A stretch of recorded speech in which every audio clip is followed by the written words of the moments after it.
मवाना थाना क्षेत्र की विद्या विहार कॉलोनी में रहने वाला एक व्यक्ति राहुल चौधरी एसएसपी कार्यालय पहुंचा और एसएसपी रोहित सिंह सजवान से मिलकर आरोप लगाते हुए बताया कि उसके पिता की 2006 में हत्या हो गई थी और मुकदमे का वो खुद पैरोकार है, जिसके चलते हत्या आरोपी उसके ऊपर मुकदमे में पैरवी करने से उसे मना कर रहे हैं और उसे लगातार डरा धमका रहे हैं। पीड़ित ने आरोप लगाते हुए बताया कि 11 तारीख की रात वो मेडिकल स्टोर से दवाई लेकर घर जा रहा था। तभी रास्ते में तिगरी गांव में रहने वाले मोहित और कुश ने अपने 2 अन्य साथियों के साथ मिलकर उसे रोक लिया और उसके साथ मारपीट करते हुए मुकदमे में पैरवी करने पर उसे भुगत लेने की धमकी देते हुए फरार हो गए, जिसके चलते पीड़ित और उसके परिवार को जान का खतरा बना हुआ है और उसके परिवार को खौफ के साये में जीना पड़ रहा है। पीड़ित ने बताया कि पिता की हत्या के मामले में वो अकेला ही पैरोकार है। मैं अपने पिता के मुकदमे में मेरठ कचहरी में मुकदमे की पैरवी कर रहा हूं और उसमें जल्दी निर्णय आने वाला है, इसलिए हत्या आरोपी लगातार जान से मारने की धमकी दे रहे हैं। पीड़ित की बात सुनकर एसएसपी ने पीड़ित को सुरक्षा का पूरा भरोसा दिलाते हुए संबंधित थाना प्रभारी को मामले की जांच कर उचित कार्रवाई करने के निर्देश दिए। मेरा नाम राहुल चौधरी है, पुत्र स्वर्गीय नरेंद्र सिंह। मैं मवाना में बजाज ऑटो का डीलर हूँ। गांव मेरा पहाड़पुर है। मेरे पिता की हत्या 2006 में की गई थी, जिसमें धीरज, बंटी, सुधीर आदि लोग नामजद थे, जिसका मुकदमा न्यायालय में अंतिम पड़ाव पर है।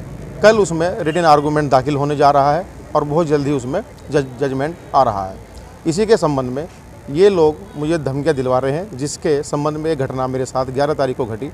11 सितंबर 2022 को मैं रामराज से अपने चाचा के साथ आ रहा था, तो जैसे ही मैं सुभाष चौक मवाना पर पहुंचा तो मैं दवाई लेने के लिए मेडिकल स्टोर पर गया।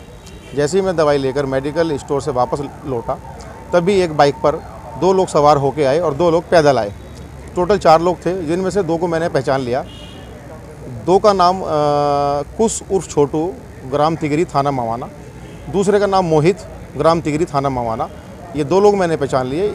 इन 2 लोगों ने मुझे मेरे पिता की हत्या के मुकदमे के संबंध में गाली गलौज करी, धमकी दी जान से मारने की और मुकदमे की पैरोकारी ना करना, और ये कहते हुए मेरे साथ गाली गलौज करनी शुरू कर दी और मार पिटाई शुरू कर दी। ये देख के जो गाड़ी में मेरे चाचा बैठे हुए थे सड़क के दूसरी तरफ, वो भाग के गाड़ी में से आए और उन्होंने मुझे इन लोगों से बचाने का प्रयास किया। जैसे ही वहाँ उन्होंने बचाने का प्रयास किया तो चाचा के साथ भी उन लोगों ने मारपीट शुरू कर दी। तभी सुभाष चौक मवाना पर तैनात जो पुलिसकर्मी थे वो सब भाग के आए और उन लोगों को देखते हुए ये लोग भाग गए।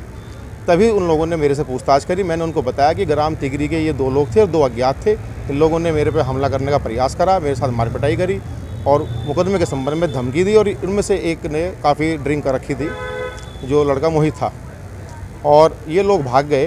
तो फिर मुझे पुलिस कर्मियों ने मुझसे पूरी घटना के संबंध में जानकारी लेकर और ये कहते हुए घर भेज दिया कि हम इसमें कार्रवाई करवाएंगे, आप फिलहाल घर जाओ। कप्तान साहब ने कहा दिया?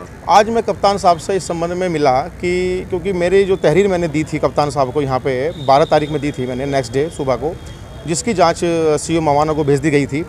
उस जाँच के संबंध में वापस से दोबारा पुलिस की कार्यशैली पर मैं एक तरह से सवाल उठाना चाहूँगा कि मैं ही पीड़ित हूँ, मेरे ही पिता की हत्या हुई, मेरे ही पिता का ही मुकदमा चल रहा है और उन लोगों के द्वारा मेरे पे ही उल्टा मुकदमा कायम करवा दिया गया।